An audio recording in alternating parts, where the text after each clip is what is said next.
धन्यवाद अध्यक्ष महोदय. Point of information. अनेक माध्यमांद्वारे प्रसिद्ध झालेल्या वृत्तांनुसार मुंबईच्या नायर हॉस्पिटलमध्ये जे वसतिगृह आहेत, अनेक दिवस नियमित स्वच्छता झाली नाही आहे. त्यामुळे कचऱ्याचे ढीग साचले, स्वच्छतागृहाची दयनीय अवस्था झाली आहे, दुर्गंधी पसरली आहे आणि विद्यार्थ्यांच्या आरोग्यावर प्रतिकूल परिणाम होण्याची भीती निर्माण झाली आहे.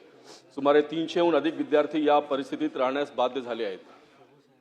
स्थानिक अधिकारी, डीन माला दीक्षित लक्ष घालत नाही म्हणून वर्तमानपत्रापर्यंत ही बातमी गेली, ही खेदजनक आहे.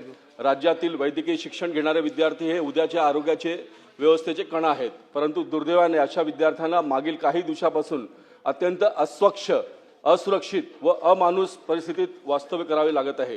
ही अत्यंत चिंताजनक आणि लज्जास्पद आहे आणि म्हणून अध्यक्ष महोदय, आपल्या मार्फत मी सूचना करू इच्छितो शासनाला की वरील मागण्यावर तत्काळ सकारात्मक निर्णय घेण्यात यावा व त्वरित हॉस्पिटलमध्ये जे मॅनेजमेंट आहे त्यांनी याकडे लक्ष घालून पर्यायी नेहमी स्वच्छतेची व्यवस्था व्हावी अशी चिंता करावी.